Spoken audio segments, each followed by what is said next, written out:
As empresas não valorizam mais currículo. O que é importante, o que é relevante agora para você conquistar a vaga do seu sonho, para você ser promovido, ser valorizado no seu trabalho? Fica aí que nesse vídeo eu vou contar para você o que as empresas mais valorizam hoje nos candidatos.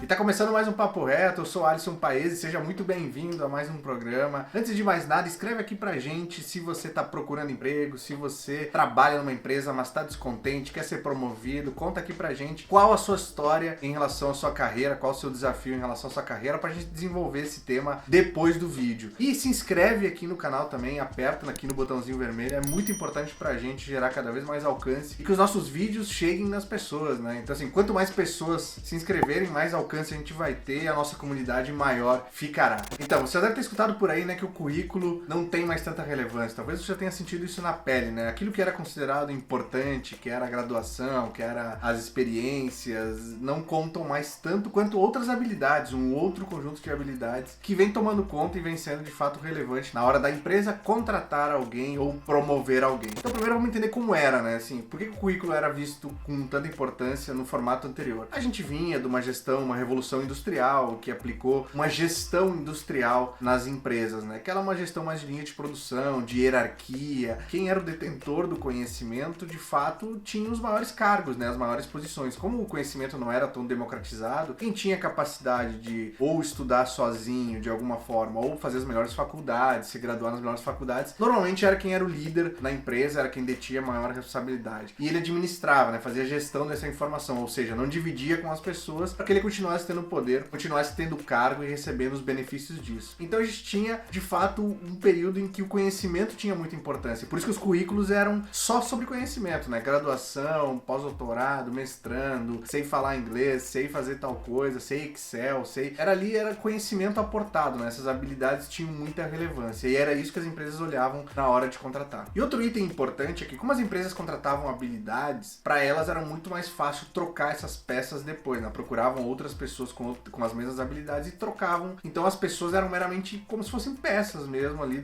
fazendo parte de uma grande engrenagem, do grande processo. Tinha pouco envolvimento com o que de fato as pessoas acreditavam. E por si só, as pessoas que estavam trabalhando não tinham muito acesso, né? A hierarquia impedia que elas crescessem, como se desenvolvessem, e elas tinham o desafio de fazer isso por elas próprias, né? Estudando, indo atrás de uma faculdade, de um curso, etc. Mas era tudo muito menos democratizado, né? Então a gente tinha esse cenário estabelecido, né? Quem era detentor do conhecimento tinha os grandes cargos, eram os grandes líderes das organizações, e o restante das pessoas que tinham menos acesso ao conhecimento simplesmente trabalhavam em trabalhos manuais, linhas de produção, sem muito envolvimento e crescimento dentro das empresas. E um item que eu gosto muito, que para mim vale a pena destacar, é que as empresas nessa época, elas não se preocupavam, né, muito em educar as pessoas, né? Elas terceirizavam completamente essa educação, né? Tanto que elas contratavam pessoas que já estavam educadas por faculdades, universidades, escolas, etc. O que elas queriam era trazer essas habilidades para dentro e já colocar em prática. Então elas se preocupavam um pouco, de fato, em desenvolver as pessoas. E lembra desse ponto porque ele mudou e eu acho ele o mais importante de tudo. E quando a gente vem para os dias atuais, a gente vê uma mudança nisso tudo, né? Eu acho que os modelos de gestão estão se transformando, eles vão levar um tempo ainda. A gente tem ainda muita gestão industrial, mas nasceram novos modelos de gestão, né? Muito baseados em empresas de tecnologia. Quando a gente começou esses modelos novos, a partir dos anos 90, anos 2000, começaram a ser implementados novos modelos que tratavam de envolver mais as pessoas e considerá-las mais dentro do processo de uma empresa. E eu acho que o principal trigger de tudo isso, né, o principal catalisador desse processo é a internet, é a democratização da informação e do conhecimento, né? Então, o conhecimento que antes era uma moeda cara, hoje não é mais, né? Quase todo mundo tem acesso, a grande maioria das pessoas tem acesso. É óbvio que tem muita gente ainda que não tem, mas eu tô falando, em comparação ao que era, a gente tem um crescimento absurdo e tá fácil, tá disponível. O Google é a maior escola possível, o Google e o YouTube são as escolas abertas e acessíveis a todo mundo que tem conteúdo sobre tudo. Então, para informação, conhecimento hoje deixou de ser aquela grande moeda de valor que antes era usada para manter a hierarquia sólida dentro das organizações. E esses modelos novos, né, essa gestão diferente da gestão industrial, exige mais das pessoas, né? Então, antes a exigência era o trabalho braçal. Agora a exigência é outra, é o trabalho de fato de pensar, né? Assim,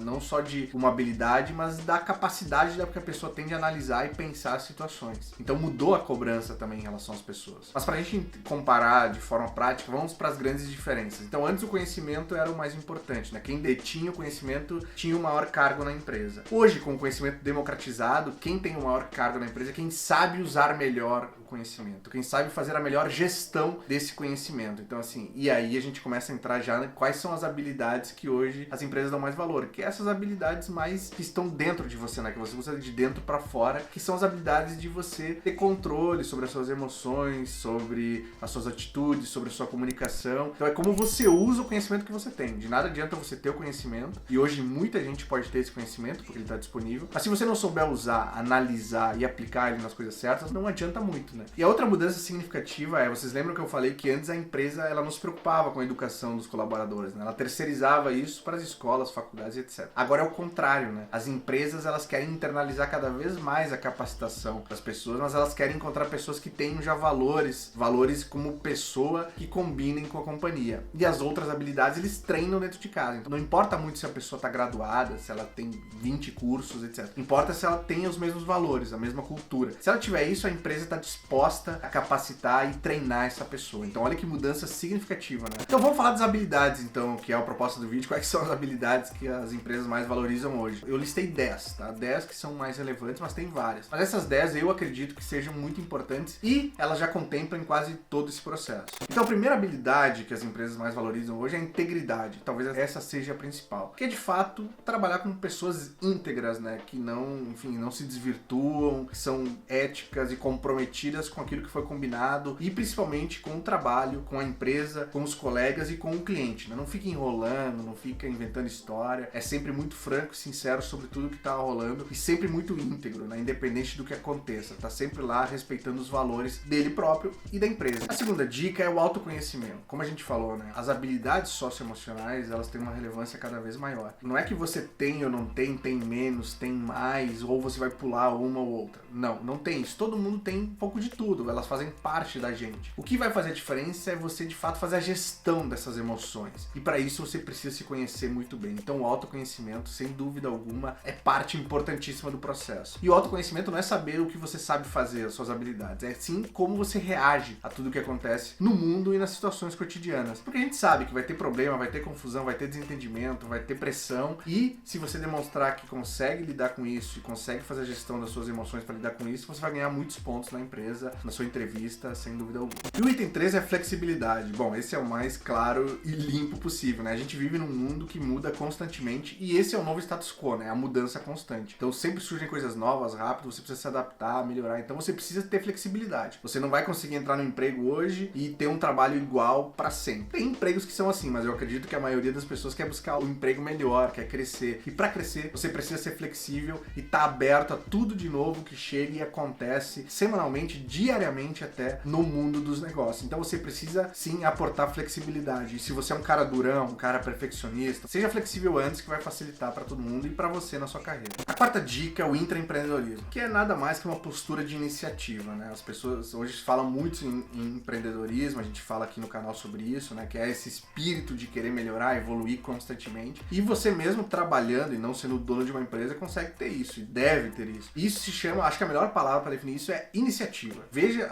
o que está acontecendo na empresa, no seu negócio, assuma a responsabilidade disso e resolva. Vá atrás, não fique pensando muito, isso não é meu, isso não é meu cargo, eu não vou olhar para isso, vou fingir que não vi. Não, vai atrás, resolve, tudo que estiver indo em direção a gerar mais resultado para a empresa e estiver alinhado com a cultura, você tem que ter a iniciativa de fazer, apontar, convocar as pessoas, enfim, o que for. O quinto item é a prestatividade. E o que significa isso? É você estar disponível. Sim, não dá mais para você querer cumprir um horário padrão fechadinho. Não dá. As empresas hoje são dinâmicas, os problemas são dinâmicos, ainda mais empresas digitais. Então você vai ter que, de fato, estar disponível em horários diferentes, à noite, etc, para trabalhar. Isso se você quiser ser promovido e ter esse pilar como valor. É obrigação? Não, não é. Muitas pessoas definem agendas e querem que elas sejam respeitadas. Tem o desafio de ir em casa, com o filho, eu sei como é. Mas essa disponibilidade e essa prestatividade, ela é muito importante hoje para as empresas. Elas querem ter pessoas que estejam ali quando precisar e estejam dispostas a entregar o trabalho fora dos horários convencionais. A sexta dica é a polivalência, ou seja, não dá mais para você ter uma habilidade, ser especialista em uma coisa e fazer só aquilo. Não dá, você vai ser superado muito rápido. Você precisa dominar, sim, a maior gama de habilidades que você puder que forem relevantes para o seu trabalho. Vai ser especialista em todas? Não, não vai, mas você precisa ter um certo domínio,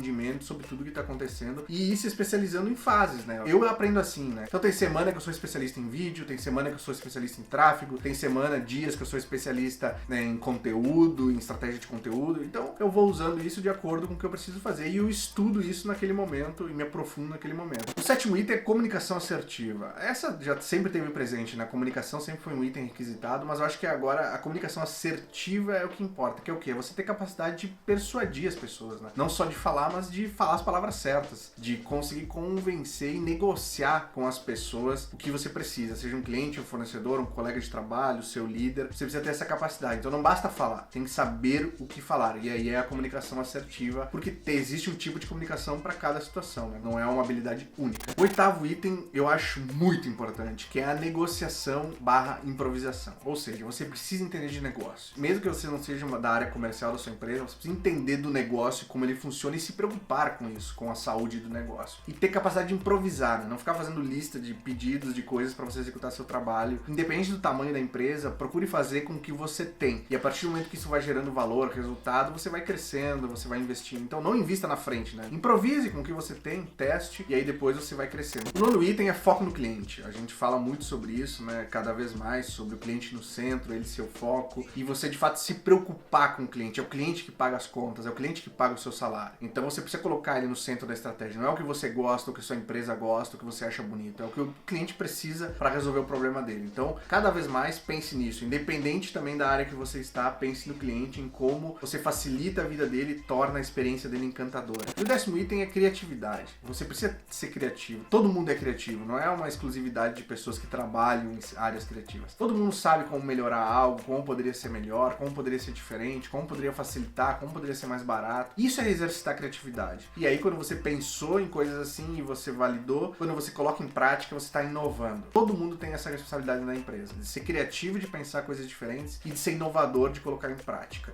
Então essa é uma característica também muito importante que as empresas têm cada vez mais valorizado. Então esses foram 10 itens que eu separei, galera. Assim, tem mais, como eu disse, mas esses 10 eu acho que já são bem complementares e já preenchem a maioria dos desejos que as empresas têm e procuram nas pessoas. E aí você pode me perguntar, né? Como não são habilidades técnicas, como que eu demonstro isso numa entrevista? É postura, ao invés de ficar narrando seu currículo, eu sou graduado, eu sei fazer isso, eu sei fazer aquilo, é contar história, contar cases seus, histórias suas que mostrem essas habilidades emocionais, que você colocou elas em prática. Como que você usou elas? Aí você conta bons cases, boas histórias, nada como uma referência, né? Dá referência para quem tá te entrevistando. O mais importante é você contar essas histórias e ter essas histórias, né? Se você for muito jovem, de repente você não tem essa experiência. Mas aí fala sobre coisas que você viu, que você estudou, que te chamaram a atenção, que tem a ver com você. Aí um ponto importante é que todas essas habilidades são suas, né? Você não precisa, não depende de dinheiro e investimento. Você pode desenvolver consigo mesmo, com o seu ambiente, com a sua família, seus amigos, na sua empresa. Você vai desenvolvendo e treinando elas por si próprio. Então é mais um ponto relevante, né? E aí, me conta, você gostou desse vídeo? Fala a verdade, escreve aqui o que você achou, vai ser importante pra você. Quer falar mais sobre esse assunto? Tem alguma dúvida que ficou? Alguma dica, outra que você tenha, que é muito importante, você usou na hora de você ser promovido, na hora de você, numa entrevista de emprego? Comenta aqui pra gente continuar essa conversa e a gente se ajudar mutuamente. E não deixe de compartilhar esse vídeo também com pessoas que você sabe que estão precisando desse conteúdo. Pode ser a centelha aí pra uma melhora de vida, pra uma inspiração nova. É isso que move a gente, são esses detalhes do dia a dia, essas inspirações pequenas, essas faíscas que fazem a gente evoluir, crescer e ter esse espírito de empreendedor que é o que a gente defende aqui no canal. Beleza? Semana que vem eu tô de volta com mais um Papo Reto. Um grande beijo, tchau!